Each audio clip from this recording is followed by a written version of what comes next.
Hi everyone, welcome back to my new vlog. कैसे हैं आप सभी? आई होप आप सब लोग बहुत अच्छे होंगे। तो आज है दिन संडे का और अभी हो रहा है सुबह सुबह का टाइम। मैं यहाँ पे कर रही हूँ बेडरूम को क्लीन, यानी कि सुबह की जो साफ़ सफाई होती है वो हो गई है मेरी शुरू। तो आज क्योंकि छुट्टी का दिन भी था लेकिन फिर भी हम जल्दी उठ गए थे। इसका रीज़न ये है, मेरे हस्बैंड का एग्ज़ाम है तो उनको वहाँ जाना था और मुझे उनके लिए नाश्ता बनाना था टाइम पे। तो बस इसी वजह से मैं जल्दी उठ गई थी और उठ के सबसे पहले तो मैंने इनके लिए नाश्ता ही बनाया है, क्योंकि होता है ना, अगर दूर जाना होता है तो फिर ये दिमाग में रहता है कि कहीं इनको देर ना हो जाए। तो बस यही सोच के मैं जल्दी उठ गई थी। और सही में बताऊँ ना, उठने को तो मैं भले ही जल्दी उठ गई थी लेकिन मुझे नींद पूरी रात भर नहीं आई है। क्योंकि जब कभी किसी को ऐसा होता है, अगले दिन को कोई काम करना होता है, जल्दी जाना होता है, तो सही में घर की हाउसवाइफ जो होती है ना, उसको रात भर नींद नहीं आती है कि यार कल सुबह कहीं ऐसा ना हो जाए हमारी नींद ही ना खुले। जबकि मैंने अलार्म भी लगा के रखा हुआ था लेकिन फिर भी मुझे बार बार यही टेंशन हो रही थी कि कहीं अलार्म नहीं बजा या मेरी नींद नहीं खुली तो फिर क्या होगा। तो बस इसी चक्कर में क्या हुआ ना, रात भर एक बार 4 बजे मेरी नींद खुल गई थी। तो मैं 4 बजे तो नहीं उठी, उठने को तो मैं 5:30 बजे ही उठी थी। लेकिन ये था फिर भी कि देर ना हो देर ना हो। उसके बाद से तो मुझे नींद आई भी नहीं थी। तो बस यहाँ पे नाश्ता तो मैं बना चुकी थी इनके लिए। अभी ये नहा रहे थे और अभी अपना पूजा पाठ वगैरह करेंगे। तो इनको तो बिल्कुल भी लेट नहीं होता है, तो आराम से अपना काम करते रहते हैं। लेकिन मेरा ये होता है कि मेरी तरफ से किसी भी तरीके की कोई भूल चूक ना हो जाए और इनको जाने में कोई लेट ना हो जाए। तो मैंने तो अपना खैर जल्दी उठ के काम निपटा लिया था। अब इनके ऊपर डिपेंड करता है कि ये कितनी जल्दी काम देखते हैं। तो उसके बाद मैं अपने बाकी के घर के कामों में लग गई थी, क्योंकि मुझे आज अपने मायके जाना है। तो शाम को आ जाऊंगी, वैसे ज़्यादा टाइम के लिए नहीं, लेकिन सिर्फ एक दिन के लिए जाना है। और मम्मी भी हमेशा बोलती रहती है कि कभी नहीं आती है, इतना नज़दीक होने के बावजूद भी कभी यहाँ पे आती नहीं हो तुम। तो फिर मैंने सोचा चलो आज जाते हैं। और आज वहाँ पे जाने का एक रीज़न भी है। आप लोगों को टाइटल थंबनेल देख के पता चल ही गया होगा कि आज क्या रीज़न है मैं वहाँ पे जा रही हूँ। तो आज हम दोनों माँ बेटी मिलके बनाने वाले हैं घर में जलेबी। हम लोगों को बहुत ज़्यादा पसंद है, मेरे हस्बैंड को भी बहुत अच्छी लगती है, भाई को भी, मम्मी को भी, मुझे भी। तो हमने सोचा मार्केट से लाने के बजाय ना घर में ही बना लेते हैं, क्योंकि घर की जो चीज़ें होती हैं वो एकदम प्योर होती हैं, शुद्ध होती हैं। और मार्केट वाले क्या करते हैं ना, एक रिफाइंड को जब यूज़ करते हैं तो केवल एक बार नहीं करते, उसमें कई बार जलेबियाँ तलते हैं, कई बार चीज़ें यूज़ करते हैं। वो तेल मतलब बहुत बार यूज़ होता है। और इस तरीके का जो तेल होता है वो हमारे हार्ट के लिए और हमारी सेहत के लिए बहुत बेकार होता है। तो सबसे बेस्ट है कि आप घर में बनाइए। और इतना इजी तरीका आज हम आप लोगों के साथ शेयर करेंगे, बहुत ही ज़्यादा आसान सा तरीका। तो आप लोग ज़रूर वीडियो में एंड तक बने रहिएगा, बहुत अच्छा लगने वाला है। और आपको अगर रेसिपी पसंद आएगी तो वीडियो को लाइक ज़रूर करिएगा। तो बस यहाँ पर अभी मेरे काम ख़त्म हो चुके थे, मैं यहाँ पे अंदर की क्लीनिंग कर चुकी हूँ, साफ़ सफाई। अब आती है बाहर की बारी और बाहर बहुत तेज़ धूप लगी हुई थी। मतलब कितना ही कोशिश कर लो कि जल्दी करना है, धूप निकलने से पहले करना है, लेकिन फिर भी हो नहीं पाता है। जब तक मैं बाहर आती हूँ तब तक बाहर बहुत तेज़ धूप लग जाती है। तो कल हमारे यहाँ पे बारिश हुई थी, इस वजह से छत भीगा हुआ सा है। और जब तक ये हल्का फुल्का सा छत सूख रहा है ना, मैंने सोचा यहाँ मार्बल की क्लीनिंग कर लेती हूँ। तो छत में जैसे पत्ते वगैरह उड़ के आते हैं तो बारिश की वजह से वो वहीं पे चिपके रहते हैं। तो इस वजह से भी मैं थोड़ा सा धूप का इंतज़ार कर रही थी कि अगर लगा है तो थोड़ा सूख जाएगा।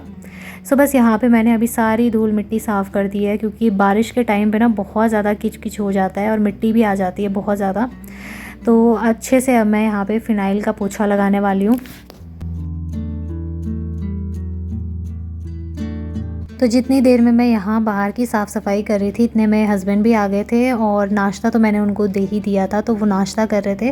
फिर वो चले गए थे उधर और मैंने सोचा अपना काम निपटा लेती हूँ, एक बार अपने घर को साफ़ सुथरा कर देती हूँ, उसके बाद ही जाऊँगी। टाइम भी यही कोई मैं जब वहाँ गई थी तो 9 बजे का हो रहा था। अभी फ़िलहाल मैं अपने घर के कामों में लगी थी ना, तो मुझे पता भी नहीं चला कि कितना टाइम हो रहा है। और सही में बताऊँ ना, जब कहीं भी जाना होता है तो दिमाग में बस एक चीज़ आती है कि कोई काम छोड़ के ना जाए, वरना वहाँ से आने के बाद कुछ भी करने का मन ही नहीं करता है। मेरा तो खासकर, मुझे तो ज़्यादातर दिक्कत ही ये होती है। भले ही मैं थकूँ ना थकूँ, लेकिन मैं ना मेंटली बहुत ज़्यादा थक जाती हूँ। कहीं से भी आना जाना हो फिर मुझसे कोई काम नहीं हो पाता है। इसलिए जितना हो सके मैं पहले ही सारे काम निपटा लेती हूँ और अच्छा भी होता है। इसी तरीके से करना चाहिए जब भी कहीं जाते हैं।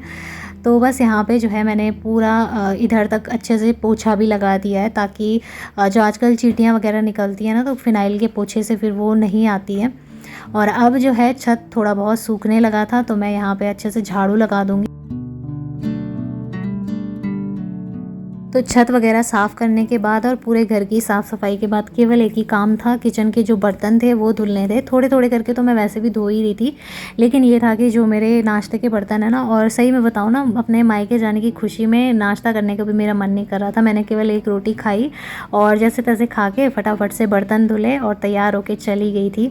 और बस अब इसके बाद मेरा ये काम ख़त्म हो गया था। मैंने सारे बर्तन धुले, गर्मी इतनी ज़्यादा हो रही थी कि पसीने से पूरी भीग गई थी, तो मैं नहाने भी चली गई थी। और नहाने के बाद फिर तैयार होके और फिर भाई को मैंने फ़ोन कर दिया था, तो वो मुझे लेने आया था। और अब जो है हम चल रहे हैं अपने घर। तो यहाँ से मैंने थोड़ा सा वीडियो बनाया है आप लोगों के साथ शेयर करने के लिए। ये हमारे घर जाने का रास्ता है, तो यहाँ से हम लोग जाते हैं। और सामने जो है ना, मेरी मम्मी खड़ी रहती है घर के गेट पे, दरवाजे पे खड़ी रहती है कि बस आने ही वाला है हमें देखने के लिए। तो होता है ना, पेरेंट्स कितने खुश होते हैं जब उनके बच्चे आते हैं। खासकर बेटियों के आने पे माँ बाप को बहुत ज़्यादा खुशी मिलती है, चाहे फिर एक दिन के लिए हो या आधा दिन के लिए, उनकी खुशी का ठिकाना नहीं रहता है। और मेरा भी सेम यही हाल था। और सबसे ज़्यादा खुश तो मेरा भाई होता है, क्योंकि वो तो चाहता ही है कि ये बस यहीं आए, बार बार आए। उसको ना मेरे बिना बिल्कुल भी अच्छा नहीं लगता है। वो पता नहीं रहता भी कैसा है। मेरी शादी के बाद, तो शादी से पहले भी हम लोगों की ना लड़ाइयाँ बहुत ज़्यादा होती थी, लेकिन शादी के बाद अब वो मेरे बिना रह नहीं पाता है। तो खैर यहाँ पे जो है मैं आ गई थी, और आप लोगों ने देखा होगा मम्मी गेट पे ही खड़ी हो रखी थी। तो आते ही मैं कह रही थी इतनी ज़्यादा गर्मी हो रही है, फटाफट से फ़ैन ऑन कर लो, क्योंकि रहा नहीं जा रहा था। और मम्मी ने यहाँ पे देखिए चाशनी की तैयारी कर ली थी। तो मैं आपको बता देती हूँ किस हिसाब का बनाना है। तो यहाँ पर 2 कटोरी चीनी ली थी और 1 कटोरी पानी। तो इसी हिसाब का आपको नाप लेना है, और जिस कटोरी से आप नाप लोगे पूरे जलेबी बनाने के प्रोसेस में केवल वही कटोरी रखनी है और उसी से नाप लेना है, तो एकदम परफेक्ट बनेगा। और यहाँ पर मम्मी ने दूध की थैली खाली कर ली थी, इसको हमने अच्छे से धो लिया था बाहर से भी। उसके बाद हम इसी में जलेबी बनाने वाले हैं, क्योंकि हमारे पास और कोई बैग तो है नहीं, पाइपिंग बैग होता है जो, वो तो था नहीं हमारे पास, तो हमने इसी में बनाई। और ये देखिए इसी कटोरी से मम्मी ने चीनी का और पानी का नाप लिया था, तो इसी से हम 1 कटोरी डालेंगे मैदा। आप नाप लिख के रख लीजिएगा, या चाहें तो आप इसी नाप से बना सकते हैं, बहुत ज़्यादा नहीं बनती है, थोड़ी सी बनेगी। तो बस मैदे को अभी हमने अच्छे से छान लिया है, और मैदे को छानना बहुत ज़्यादा ज़रूरी होता है। उसमें कई बार ना हो सकता है कीड़े वगैरह हो या कोई और चीज़ हो, मोटी मोटी बहुत सी चीज़ें होती हैं, तो वो अलग निकल जाती है। और यहाँ पर अभी मैं आपको बताती हूँ, 1 कटोरी मैदा डाला है, तो 1 कटोरी, उसी कटोरी से हमने पानी भी लिया है। उससे पहले यहाँ पे हमें लगाना है मोइन। अगर आपके पास घी है तो आप 1 चम्मच घी डालिए, हमारे पास रिफ़ाइंड ही था, घी नहीं था, तो हमने यहाँ पे 2 चम्मच रिफ़ाइंड डाली है। और इसमें डालना है हमें इनो, आप कोई सा भी ले सकते हैं, लेकिन ये ग्रीन वाला ना थोड़ा इसका मतलब फ्लेवर नहीं होता है, तो मैंने यही डाल दिया। और अब इसको अच्छे से पूरे मैदे के साथ में मिक्स कर देना है आपको, क्योंकि जब तक ये अच्छे से मिक्स नहीं होगा ना, ये आपस में मिलेगा नहीं। तो एक तरह से मतलब जैसे मोइन डालते हैं ना हम गुजिया बनाते टाइम, या किसी भी टाइम पे मोइन पड़ता है, उसी तरीके से हमें जलेबी के लिए भी डालना होता है। क्योंकि वैसे तो हलवाई लोग खमीर वगैरह डालते हैं, वो कुछ और ही प्रोसेस होती है, उतना लंबा चौड़ा तो हमें नहीं आता, लेकिन अगर इंस्टेंट वाला तरीका अपनाना है तो ये बेस्ट तरीका है। अब मैं यहाँ पे धीरे धीरे करके डालने लगी हूँ पानी, और हाथ से ही अगर आप करें तो ये ज़्यादा अच्छा होगा, क्योंकि हाथ से करने से ना गुठलियाँ नहीं पड़ती हैं। अगर आप जो हैंड विस्कर होता है उससे करेंगे तो उससे थोड़ा बहुत गुठलियाँ रह जाती है। तो पिछली बार हमने वैसे ही किया था, उसमें गुठलियाँ रह गई थी, इसलिए इस बार हमने हाथ से ही किया। तो इसीलिए मैं आपको बता रही हूँ, अगर आप लोग चाहते हैं कि बिल्कुल ठीक ठाक बने तो हाथ से ही अच्छे से उसको इस तरीके से फेंटना होता है। और जितना अच्छे से आप इस मैदे को फेंटोगे पानी के साथ में, उतना ही ज़्यादा अच्छी जलेबी बनती है। सही में फ्रेंड्स, अगर आप बना के देखोगे ना, आपको खुद ही यकीन होगा। इसको फेंटना बहुत ज़्यादा ज़रूरी होता है, क्योंकि फेंटने से ना सारे बबल्स ख़त्म हो जाते हैं और गुठलियाँ भी ख़त्म हो जाती हैं। तो जो जलेबी होती है वो एकदम फूली फूली क्रिस्पी सी बनती है, बहुत टेस्टी बनती है, और चाशनी को भी वो अच्छे से पीती है। और सही में बताऊँ ना, मुझे घबराहट भी बहुत ज़्यादा हो रही थी कि कहीं ख़राब बन गया, क्योंकि बहुत पहले बनाई थी हमने लॉकडाउन के टाइम पे, तब तो बहुत साल पहले की बात है, और बनी भी नहीं थी वो तो ढंग से। और मुझे ना मेरी एक सब्सक्राइबर कह भी रही थी कि दी जलेबी बनाना सिखाइए। तो मतलब मेरा ना, मुझे खुद भी नहीं आता है जो चीज़, तो मैं नहीं ट्राई करती हूँ, लेकिन आज मैंने सोचा करके देखती हूँ इसको। और पहले भी कर रखा है एक बार, तो क्या पता इस बार अच्छे से बन जाए। तो बस फेंटने के बाद में अब मैंने ये पॉलीथीन को लगा लिया है, ये दूध वाली जो पन्नी थी और इसमें डाल देना है बैटर को। आप चाहें तो इसको बंद भी कर सकते हैं पीछे की तरफ से, मैंने नहीं किया था क्योंकि बार बार भरना होता है ना, तो इसलिए मैंने नहीं लगाया था उस पर रबड़, वरना मैं रबड़ लेके भी आई थी। और आपको नाप के काटना है, सबसे पहले तो बिल्कुल छोटा सा काटना है, वरना तो बहुत मोटी हो जाएगी जलेबी। तो उसके बाद अगर आप चाहें थोड़ा और मोटी बनाना चाहते हैं तो वैसे काट सकते हैं। तो चलिए अब मैंने प्लेट में भी घुमा के देख लिया है। और तेल का मैं अगर आपको बताऊं, आप बिल्कुल जो चौड़ी वाली कढ़ाई होती है ना, चौड़े तले वाली, वही लें। हमारे पास तो थी नहीं तो हमने ये लोहे वाली ली और इसमें ढंग से बन भी नहीं रही थी, पर खैर खाने लायक तो बन ही गई थी। अब तेल का क्या हिसाब रखना है वो मैं आपको बताती हूँ।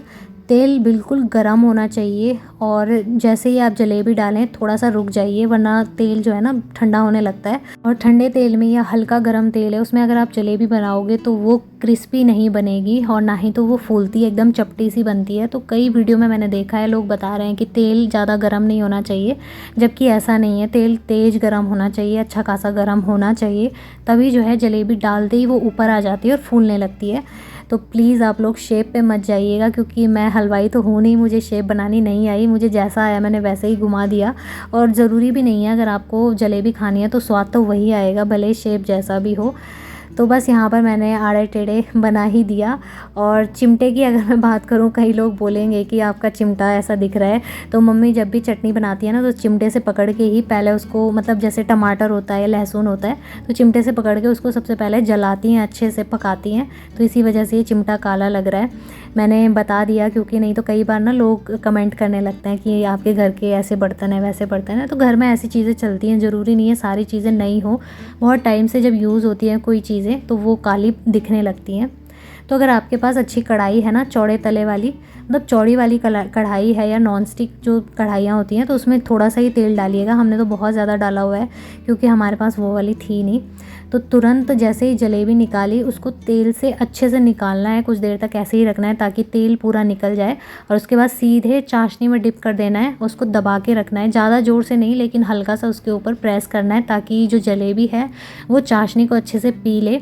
और बस 10 सेकंड तक आपको गिननी है, 1 से लेकर 10 तक, और उसके बाद ही आपको जलेबी को ऊपर निकालना है चाशनी से। इतने में जो है जलेबी अच्छी खासी चाशनी पी लेती है। तो बहुत ज़्यादा देर तक रखेंगे तो वो एकदम नरम पड़ जाएगी। और ये देखिए कितनी अच्छी लग रही है, एकदम यम्मी टेस्टी सी बनी है। इसको आप घर पे बनाइए, खाइए, एंजॉय कीजिए। अगर आपकी फैमिली में भी जलेबी लवर हैं तो ज़रूर उनको इस तरीके से ना सरप्राइज़ दीजिए। और बहुत अच्छी होती है, मेरे घर में तो सभी को बहुत पसंद है। और भाई भी बहुत ज़्यादा खुश हो गया था ये देख के कि घर पे ही आज जलेबी खाने को मिलेगी। तो शेप बस मैं ऐसे ही बनाती जा रही थी, जैसा भी मुझसे हो पा रहा था तो वैसे ही बना रही थी। और सही में बताऊँ ना, गर्मी तो बहुत ज़्यादा थी, ऊपर से हमारे किचन में खिड़की भी नहीं है। लेकिन जब साथ में काम करते हैं, पूरे परिवार के साथ में रहते हैं, तो बहुत अच्छा लगता है, खुशी से मिलती है और पता भी नहीं चलता है कि कब काम ख़त्म हो गए। और ख़ासकर इस तरह की चीज़ें जो बनती हैं वो और भी ज़्यादा अच्छी लगती हैं। तो बस मैंने जलेबी बना ली है और एक तोड़ के बताती हूँ आपको कि किस तरह की बनी है। तो जलेबी यहाँ काफ़ी क्रिस्पी बनी थी। अगर आप ज़्यादा क्रिस्पी चाहते हैं तो ज़्यादा देर तक पकाइए, हल्की चाहते हैं तो हल्का सा। तो ये देखिए तोड़ने के बाद में एकदम झट से टूट गई हैं, इतनी ज़्यादा क्रिस्पी बनी है। और आप लोग भी आ जाइए हमारे साथ जलेबी खाने के लिए। तो चलिए फ्रेंड्स, इस वीडियो को मैं यहीं पर एंड करती हूँ। आई होप आपको वीडियो अच्छा लगा होगा। अगर अच्छा लगे तो वीडियो को लाइक और चैनल को ज़रूर सब्सक्राइब करें। मिलूंगी बहुत ही जल्दी एक और अच्छे नए वीडियो के साथ। तब तक के लिए बाय बाय, टेक केयर।